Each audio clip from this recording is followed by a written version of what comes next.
Hello ভাই brother, কি অবস্থা সবার? কেমন আছেন? আশা করি ভালো আছেন। তো বন্ধুরা, আরও একটি ব্র্যান্ড নিউ ভিডিওতে আপনাকে স্বাগতম। আজকের ভিডিওতে আমি দেখাতে চলেছি আপনি কম্পিউটার ছাড়াই ফোনের মাধ্যমে কিভাবে পাইথন প্রোগ্রামিং করবেন।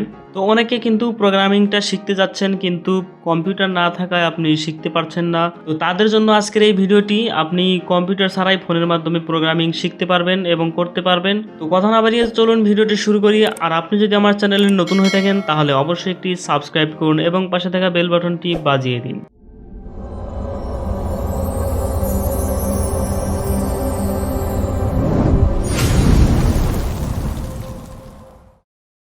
তো বন্ধুরা, চলে আসলাম সরাসরি স্ক্রিনে চলে যাবেন প্লে স্টোরে এসে সার্চ করবেন পাইথন ইন্টারপ্রিটার লিখে সার্চ করলে আপনি এখানে অনেকগুলো অ্যাপস পাবেন। তো এখান থেকে আপনাকে খুঁজে বের করতে হবে আসলে কোনটি রিয়েল। তো আপনার যদি খুঁজে বের করতে সমস্যা হয়, আমি ভিডিও ডিসক্রিপশনে লিঙ্ক দিয়ে রাখবো, সেখান থেকে সরাসরি এই অ্যাপটি পেয়ে যাবেন। তো এই হচ্ছে মূল অ্যাপস। তো এই অ্যাপসটি আপনি প্রথমে ইনস্টল করে নেবেন। তো আমি যেহেতু ইনস্টল করে রেখেছি তাই এখন ওপেন করছি। তো ওপেন করার পর এরকম একটি ইন্টারফেস দেখতে পাবেন। তো এখানেই আপনি প্রোগ্রামিং লিখতে পারবেন এবং এটার আউটপুটও দেখতে পারবেন। তো আমি এখানে একটি কোডিং লিখে দেখাচ্ছি।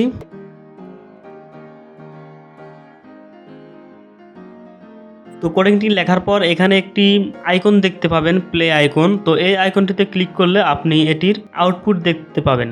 তো এভাবে আপনি মোবাইলের মাধ্যমেই আপনি কোডিং করতে পারবেন এবং শিখতে পারবেন। তো বন্ধুরা, এই ছিল আজকের ভিডিওটি কেমন লাগলো অবশ্যই কমেন্টের মাধ্যমে জানাবেন। আর ভিডিওটি ভালো লাগলে অবশ্যই লাইক করবেন। আর আমার চ্যানেলে সাবস্ক্রাইব তো মাস্ট। দেখা হবে পরবর্তী কোনো ভিডিওতে। ধন্যবাদ সবাইকে।